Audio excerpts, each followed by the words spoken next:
Hi everybody, এই ভিডিওতে আমি ম্যাক্রো কনসেপ্ট সম্বন্ধে ডিসকাস করব। এটা সাবজেক্ট হচ্ছে system programming and topics is macro and macro processor. তার মধ্যে সাব টপিকস আমি ডিসকাস করছি, that is macro, definition of macro, syntax of macro definitions, how macro is created, how it is expanded. So এই ভিডিওতে আমি এই টপিকসগুলো discuss করছি। প্রথমে তোমাদের জানতে হবে what is macro. Macros are single line abbreviation for a certain group of instructions. যখন আমরা অনেকগুলো স্টেটমেন্টকে একটা ইনস্ট্রাকশনের মধ্যে রাখবো, তখন সেই ইনস্ট্রাকশনগুলো একটা ইনস্ট্রাকশনকে কল করলে যেন অনেকগুলো ইনস্ট্রাকশন অটোমেটিক্যালি কাজ করে, অনলি সাবস্টিটিউট হয়ে যায়। এই জন্য এটা হচ্ছে single line abbreviation of group of instructions. অনেকগুলো ইনস্ট্রাকশনের একটা single line abbreviation. It is a unit of specification for program generation through expansion. এটা একটা ইউনিট অফ স্পেসিফিকেশন যার থ্রু দিয়ে আমরা প্রোগ্রাম জেনারেশন করতে পারি এক্সপ্যান্ড করে করে। অনেকগুলো ইনস্ট্রাকশন যদি একসাথে রাখি, তাহলে সেই অনেকগুলো ইনস্ট্রাকশনকে আমরা এক্সপ্যান্ড করতে পারি with the one line instruction. For every occurrence of one line macro instruction within a program, the instruction must be replaced by the entire block. যদি আমি একটা ম্যাক্রোর মধ্যে অনেকগুলো ইনস্ট্রাকশন লিখি, ধরো একটা ম্যাক্রো বানিয়েছি, তার মধ্যে আমি 5-6টা ইনস্ট্রাকশন দিয়ে রেখেছি। এবার আমি ম্যাক্রোটাকে যখন কল করব, তখন ওই 5-6টা ইনস্ট্রাকশনে পুরোটাই এক্সিকিউট হবে। তো এটা যদি সিকোয়েন্সিয়ালি রাখি, যদি কন্ডিশনাল এক্সপ্রেশন দিয়ে রেখি, সেক্ষেত্রে ডিপেন্ড করে কন্ডিশনের উপর, বাট জেনারেলি এন্টায়ার ব্লকটা এক্সিকিউট করবে। এবং তার মধ্যে যেগুলো যে ইনস্ট্রাকশন গুলো আমরা দিয়েছি তার রিপ্লেস করবে, তার সেই সাবস্টিটিউট করবে, যে আমরা কোনো যদি প্যারামিটার পাস করে থাকি। তো পুরো জিনিসটা সংক্ষেপে কি হলো, যে ম্যাক্রো হচ্ছে একটা single line abbreviations of group of instructions. এটা কি করে, প্রোগ্রাম জেনারেশন করে কিভাবে, এক্সপ্যানশন ফরম্যাটে করে, সাবস্টিটিউট করে, তারপর এক্সপ্যানশন হয়, এবং এন্টায়ার ব্লকের থ্রু দিয়ে কাজ করে। It must be replaced by the entire block. So these are the definitions of macro. এইভাবে আমরা ম্যাক্রো জানলাম। তো এবার আমরা জানবো সিনট্যাক্স, ম্যাক্রো কিভাবে আমরা লিখতে পারি, ম্যাক্রোটা আমরা প্রোগ্রামে কোডে কিভাবে লিখি। Macro permit us to attach a name to the sequence that is occurring several times in a program. Macro আমাদেরকে কি করে, যে যখন আমরা কোনো ম্যাক্রো নেম ইউজ করি, সেই নেমটা সেভারাল টাইম যদি প্রোগ্রামের মধ্যে বারবার ইউজ করি, ধরো একটা ম্যাক্রোর মধ্যে আমি 5টা ইনস্ট্রাকশন দিয়ে রেখেছি, যদি ওই 5টা ইনস্ট্রাকশনকে আমি বারবার লিখি, তাহলে 5বার করে করে লিখতে হবে এভরি টাইমস। কিন্তু একবার যদি কল করি, ওই 5টা ইনস্ট্রাকশন যতবারই কল করবো না, 5টা ইনস্ট্রাকশন সাবস্টিটিউট হয়ে যাবে। তো macro permit us to attach a name to the sequence that is occurring several Times.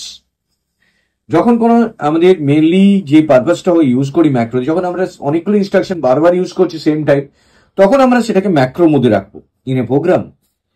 Then you can easily use this name when that sequence is encountered. যখন ওই নামটা আসবে, তখন ওই সিকোয়েন্সটা যেটা আমি ইনস্ট্রাকশন দিয়ে রেখেছি, সেই ইনস্ট্রাকশনগুলো 1 by 1 এক্সিকিউট করে যাবে। So this is the syntax যেটা আমি ডিসকাস করতে চলেছি। তো তার আগে আমি যেটা বললাম সেটা হলো কি, ম্যাক্রো বেসিক্যালি আমরা কি কেন ইউজ করি, যখন আমাদের মনে হয় যে অনেকগুলো ইনস্ট্রাকশন বারবার লিখতে হবে, তো একটা ম্যাক্রোর মধ্যে লিখে রাখি। এবার সেই ম্যাক্রোটাকে যদি আমরা কল করি যে কোনো জায়গাতে, যতবারই কল করবো কিনা, ততবারই ওই ম্যাক্রো ইনস্ট্রাকশন গুলো ওই কলের কাছে রিপ্লেসড হয়ে যাবে। তো তাতে কি হবে, আমি যখনই কল করবো তখনই ইনস্ট্রাকশন রিপ্লেস হবে, বারবার ওই 5টা ইনস্ট্রাকশনকে আমার লিখতে হচ্ছে না। So this the requirement for macro. এবার যেটা ডিসকাস করছি সেটা হচ্ছে syntax. Syntax mean how to write macro in a program. তো ম্যাক্রোটা আমরা কিভাবে লিখবো প্রোগ্রামের মধ্যে, তো এটার জন্য আমাকে ম্যাক্রো বলে একটা অপকোড আছে, দ্যাট ইজ নিউমেরিক কোড, এটা দিয়ে আমাকে লিখতে হবে। এটা দিয়ে ম্যাক্রো বুঝবে যে প্রোগ্রামের মধ্যে যে পার্টগুলোতে ম্যাক্রো কথাটা আছে, সেখানের কাজগুলো হচ্ছে ম্যাক্রো প্রসেসরের কাজ। ম্যাক্রোটা, এই অপকোডটা যেটা আমি ইউজ করছি, সেটা বেসিক্যালি ম্যাক্রো প্রসেসরকে আইডেন্টিফাই করার জন্য, যে ওই জায়গা থেকে ম্যাক্রো প্রসেসর কাজ স্টার্ট করবে। তো ম্যাক্রো ডেফিনিশন দিতে হবে, যে আমি নামটা দেবো সেই নামটাই ম্যাক্রো ডেফিনিশন হবে, এবং এখানে এন্টায়ার ব্লকের যে ইনস্ট্রাকশন গুলো আমি সেই অনুযায়ী যেটা রিপিট করাবো সেটা এখানে লিখবো, that is the body of the macro. And finally ম্যাক্রোটা এন্ড করার জন্য MEND, macro end, this is another opcode, that is numeric opcode. তো এই অপকোডটা দিয়ে বুঝবে যে ম্যাক্রোটা ইনস্ট্রাকশন লেখা বন্ধ হয়ে গেছে, ম্যাক্রোটা শেষ হয়েছে। এইভাবে আমি একটা প্রোগ্রামের মধ্যে যতগুলো ম্যাক্রো লিখি না কেন প্রত্যেকটা ম্যাক্রোর নাম দিতে হবে, বডি এবং এন্ড করতে হবে। এইভাবে অনেকগুলো ম্যাক্রো আমিও লিখতে পারি। তো সেগুলো ম্যাক্রো প্রসেসর আইডেন্টিফাই করবে এবং যখন কল হবে সেই কলের সময় সেই ম্যাক্রোর কাছে সেই কল সাবস্টিটিউশনটা হবে। তো এখানে ম্যাক্রোর মধ্যে কি কি কনসিস্ট থাকে দেখো, এটা ক্লিয়ারলি তোমরা বুঝতে পারবে, এভরি পয়েন্টস ইজিলি এখানে লেখা আছে আমার। Macro consist of macro name, একটা নেম থাকতে হবে ম্যাক্রো, প্যারামিটার্স থাকতে পারে আবার নাও পারে, যদি তুমি এখানে দেখো প্যারামিটার দিতে পারি আমি নামের মধ্যে, আবার না অনেক সময় প্যারামিটার না দিয়েও কাজ করতে পারি, সেটা প্রোগ্রামের রিকোয়ারমেন্ট যেরকম আছে সেই অনুযায়ী কাজ হবে। And body of the code এবং ইনস্ট্রাকশন যেগুলো আমি রাখতে চাইছি সেগুলো আমাকে এখানে দিতে হবে। তো macro consist of three important points, the name, parameters and body of the code. By using macro name with the set of actual parameters is replaced by some code generated from this body. যদি macro নেমটার মধ্যে কোনো parameter পাঠায় সেই parameters গুলো বডির মধ্যে যে instruction আছে সেখানে গিয়ে সেই প্যারামিটার্স গুলো বডির মধ্যে যে ইনস্ট্রাকশন তাকে রিপ্লেস করে দেবে। তো দিস দ্য সিনট্যাক্স। তাহলে কি বুঝলাম এখান থেকে, যে একটা ম্যাক্রো তৈরি করতে গেলে ম্যাক্রো দিতে হবে, then macro you have to define macro name, then the body of the instruction, then end with a macro int. This is the opcode. This is the opcode. Macro keyword is used to start the macro, and MEND keyword is MEND opcode is used to end the macro. This is the two indicator that this is the starting of the macro and this is the ending of the macro. And every macro consists of name, parameters, and body. Now the next is definitely the example. The important thing is example. So this is the example. First example is with the parameters, macro with parameters. So how to define macro with parameters? So first of all, we have to write macro opcode, that is numeric code through which macro processor can identify this is the macro. Macro, then INCR mean the macro name. This is the name of the macro. Then these are the parameters. These are the positional parameters with the help of ampersand. Ampersand indicate this is the parameter name and a value will be replaced by these parameters. These are the positional parameters. Memory values, increment values and registers. You can write anything. This indicate that this is the value for memory. It indicate করছে এটা memory, এটা incremental value জন্য, এটা register. You can write x, y, z also. Now, these are the instructions. এখানে তিনটে instruction দেওয়া আছে, move r, add and then memory তে ট্রান্সফার হচ্ছে। তাহলে তিনটে ইনস্ট্রাকশন কে এখানে একসাথে রাখা হয়েছে। First instruction will transfer the value, memory value to registers. Second will add the memory incremental value and the registers. Finally, memory value is transferred to registers. So these are the three instructions that are combined together with the macro name is INCR. এখানে আমি লিখে রেখেছি। এবার ম্যাক্রোটা and হচ্ছে এখানে, তাহলে এখান থেকে আমি ম্যাক্রোটাকে ডিফাইন করলাম। This is the definition of macro. Now আমি যদি এটাকে আমি নর্মালি এটাকে আমি ডেটা হিসেবে আরেকটা এক্সাম্পল দিই, তাহলে দেখো তোমরা বুঝতে পারবে এখানে প্যারামিটার্স আছে, দ্যাট এখানে প্যারামিটার্স গুলো দেওয়া আছে, সেই প্যারামিটার গুলো ম্যাক্রোর সময় আমরা কল করবো, সেই কল ভ্যালুস গুলো এখানে রিপ্লেসড হবে। তো এটা বলতে চাইছি যে যখনই ম্যাক্রোটা ডিফাইন করবো আমার যা যা ইনস্ট্রাকশনস আছে সেগুলো এখানে লিখে রাখবো, দেন ম্যাক্রোটাকে এন্ড করবো। দেখো আরেকটা এক্সাম্পল দিচ্ছি, উইদাউট প্যারামিটার্স। এটা উইথ প্যারামিটার্স, এটা macro without parameters. This is the macro without parameters. This is the macro and name of the macro is INC. You can write anything. Suppose we have to write ABCD also. You can create any name. এবার ম্যাক্রো যে নামটা আমি দিলাম এখানে দেখো, next example দেখাচ্ছি, macro without parameters. দেখো এটা macro opcode, then macro name দিয়েছি আমরা, here the name of the macro is INC, then this are the instruction, A1 data, A2 data, A3 data, MEND. So there is no argument. So we can write a macro with argument or without argument according to the program requirement. So এখানে আমরা দুই ধরনের example দিয়েছি, যেখানে arguments আছে, এখানে দেখো just instruction গুলো আছে, নো আর্গুমেন্ট, এবং সেই ইনস্ট্রাকশন গুলো এই নামটা কল করলেই বডি অফ দ্য ইনস্ট্রাকশনটা কাজ করে যাবে। এবং every macro should terminated by the MEND। প্রত্যেকটা ম্যাক্রো শেষ হবে MEND দিয়ে। তো this is the example of macro definition. এবার আমরা যেটা ডিসকাস করব, ম্যাক্রো এক্সপ্যানশন কি করে হবে, আমরা ম্যাক্রোটাকে এক্সপ্যান্ড করব কি করে। Macro call leads to macro expansion. Macro কলটাকে আমি যদি করি তখন সেটা ম্যাক্রো এক্সপ্যানশন হবে। মিন ম্যাক্রো ডিফাইন্ড হয়ে গেছে অলরেডি, দেন এবার ম্যাক্রো কল করবো, অ্যাক্টিভেট করতে হবে বডিটাকে যেখান থেকে ডিফাইন্ড হয়েছে, দেন সেই কলিংটা লিড টু এক্সপ্যানশন। আমি যদি কাউকে কল না করি সে আসবে না কাজটা করতে, তো macro call leads to macro expansion. During macro expansion, macro call statements is replaced by the sequence of assembly statement. যে অ্যাসেম্বলি স্টেটমেন্ট গুলো আমরা লিখেছি, এখানে যে অ্যাসেম্বলি স্টেটমেন্ট গুলো আমি দেখালাম, যে অ্যাসেম্বলি স্টেটমেন্ট গুলো লিখেছি, ম্যাক্রো যখন কল করব সেই অ্যাসেম্বলি স্টেটমেন্ট গুলো এক এক করে কাজ শুরু করবে, they will be executed. Important notations, এইটার জন্য যে ইম্পর্টেন্ট টু নোটেশনস লাগে সেটা হচ্ছে, one is expansion time flow, time expansion time control. কিভাবে হবে, নর্মালি কি বাই ডিফল্ট সিকোয়েন্সিয়াল হবে, বাট আমি যদি কোনো কন্ডিশনাল এক্সপ্রেশন লিখি তাহলে তখন কন্ডিশনাল বেস করে হবে। তো it determines the order in which model statement are visited during macro expansion. কি অর্ডারে কাজটা হবে সেই অর্ডারটা ফ্লোটাকে ঠিক করা। And default expansion is definitely sequential. তো যদি আমরা ডিফল্ট এক্সপেনশনের কথা ভাবি, macro processor is automatically treat করে এটা সিকোয়েন্সিয়াল, বাট যখন ডিপেন্ড করে ইনস্ট্রাকশন কন্ডিশন থাকে তখন সেই অনুযায়ী এটা চেঞ্জেস হয়। So macro call leads to macro expansion, macro কলটা ম্যাক্রো এক্সপেনশনকে লিডস করে। During macro expansion, the macro call statement is replaced by the sequence of assembly instructions. All the assembly instructions are replaced one by one. And these are the important notation. One is expansion time, flow control, and another is definitely substitutions. That is known as lexical substitution. It is used to generate an assembly statement from the model statement. The model statement consists of three types. One is ordinary string, scanned for itself. This is the ordinary string. Another is formal parameter, precede with the ampersand sign. So from the previous example, this is the ordinary model.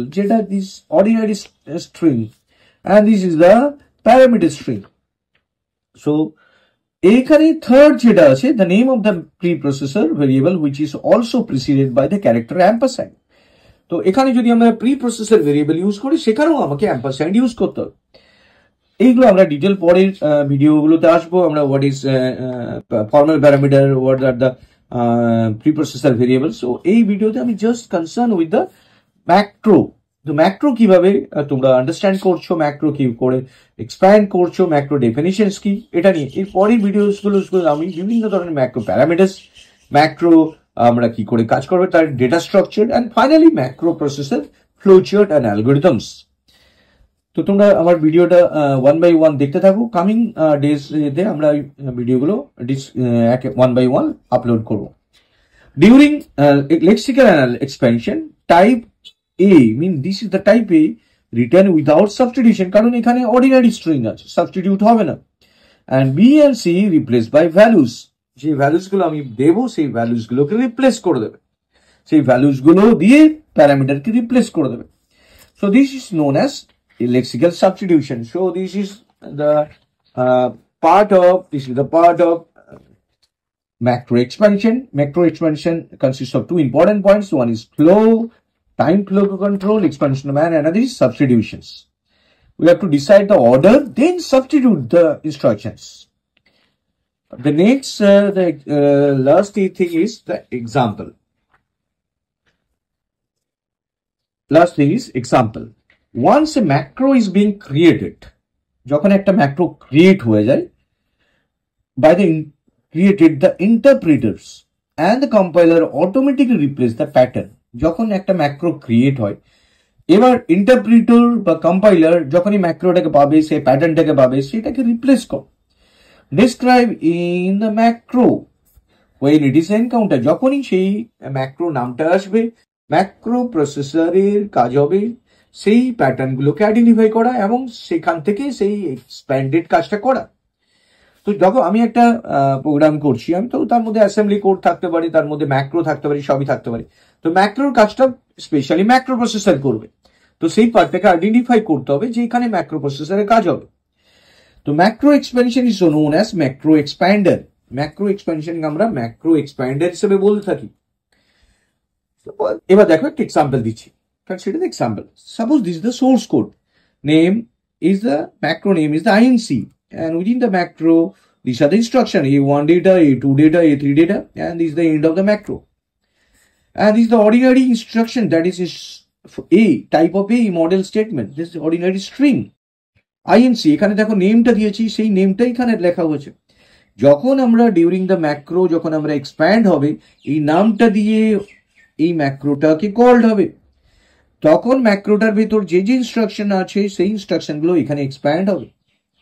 mean when you write the name of the macro, it will call the macro, and the body, the set of instruction will be replaced by the macro name. এখানে INC যখন লিখলাম তখন এটা called হলো, called হওয়ার পর এখানে যে তার মধ্যে যে ইনস্ট্রাকশনস গুলো ছিল সেগুলো এখানে এক্সপ্যান্ডেড হয়ে গেল, দ্যাট ইজ এক্সপ্যান্ডেড কোড। এই যে ডেটাটা DC mean declaration constant, that is data mean A2, this is character, its value is 2। তো এখানে যে ডেটাটা ম্যাক্রো কল করছি, সো এটা এক্সপ্যান্ডেড হচ্ছে। যখনই আমি আইএনসি লিখবো প্রোগ্রামের মধ্যে যে কোনো জায়গায় লিখবো, every time macro will be expanded. So this is known as macro expansion. Consider another example. আরেকটা এক্সাম্পল নিয়েছি যেখানে দেখো ভালো করে, তাহলে তোমরা ক্লিয়ারলি বুঝতে পারবে। Macro, this is the name of the macro, and these are the parameters: ampersand, main values, increment values, and R registers. These are the instructions. Now, during the macro calling, this is the macro calling. This is the macro calling. দেখো macro calling হওয়ার সময় কি হয়? A is when during the macro calling, the name is transferred to there. এখানে name থেকে name called হবে. Then values, these are the values, are substituted by the parameters. A is replaced main values. তো এটাকে এর যে ভ্যালুটা আছে সেটা মেম ভ্যালুস মিন যেটা যে প্যারামিটার রেখেছি সেখানে রিপ্লেসড হয়ে যাবে। বিটা রিপ্লেসড হবে আইএনসি এর ভ্যালুর মধ্যে। আর এ রেজিস্টার মিন এটার এ রেজিস্টারটা আমি ইউজ করতে চাইছি, সেটা এখানে এ রেজিস্টার প্যারামিটার মধ্যে রিপ্লেসড হবে। তিন মিন A B R A register এই যে ভ্যালুস গুলো আছে সেই ভ্যালুস গুলো পজিশন প্যারামিটারের মধ্যে পাস্ট হয়ে যাবে, এবং এরপর সেই করসপন্ডিং ভ্যালুগুলো ইনস্ট্রাকশনের মধ্যে রিপ্লেসড হবে। দেখো কি হয়েছে, এখানে এটার মধ্যে মেম ভ্যালু আছে, যেখানে যেখানে এ আছে সেখানে মেমোরি ভ্যালু যে পজিশনাল ভেরিয়েবলটা ইউজ করা হয়েছে সেখানে রিপ্লেসড হয়ে গেছে। দেখো এখানে এ রিপ্লেসড হয়েছে। আর রেজিস্টার্স মিন রেজিস্টারের ক্ষেত্রে যে প্যারামিটারসটা এখানে ইউজ করছি এ রেজিস্টার, সেখানে সব রেজিস্টার যেখানে আমি প্যারামিটার ভ্যালুস আছে সেখানে রিপ্লেসড করে দিয়েছি এ রেজিস্টার। আর দেখো এখানে আইএনসি এর ভ্যালু আছে, সো আইএনসি এর ভ্যালু তো বি আছে, so B is transfer to INC এর ভ্যালু, এন্ড আইএনসি এর value replaced by B. So this the macro calling. তো এখান থেকে এই যে ম্যাক্রো কলিং হওয়ার পর এই যে এক্সপ্যানশন হলো, এরপর এই ইনস্ট্রাকশন গুলো কাজ হবে। ম্যাক্রো লেখার সুবিধা কি পেলাম? এগেন যদি আমি এখানে লিখি আইএনসি এর suppose X Y and suppose B register, then কি হবে দেখো ভালো করে খেয়াল করো। এক্স মানে যেটা এই যে পজিশনটা দিয়েছি এটা রিপ্লেস করবে কাকে? মেমোরি ভ্যালুকে, যে ভ্যালুটা দেওয়া আছে। Mean X will replace memory value, that is instruction will convert to MOVR. Register is here B register, so B register. Here the memory value is X, so it will replace X. Next instruction is add. Here register is B register, that is the value, এটা replace করবে কাকে? Register কে। মানে এখানে B register-ই হয়ে যাবে। এখানে কি আছে? প্যারামিটারটা INC এর ভ্যালুটা নেবে, দ্যাট ইজ এই পজিশনে যে ভ্যালুটা আছে Y আছে, Y will replace. And last instruction is MOVM, that is register is B register, and parameters main value is X. X is the value which will transfer to main value, so then it is X. So this is known as macro expansion. So in this video I have discussed what is macro, how macro is defined, how macro is called and expanded. So thank you very much for watching this video. Share and subscribe it. Thank you.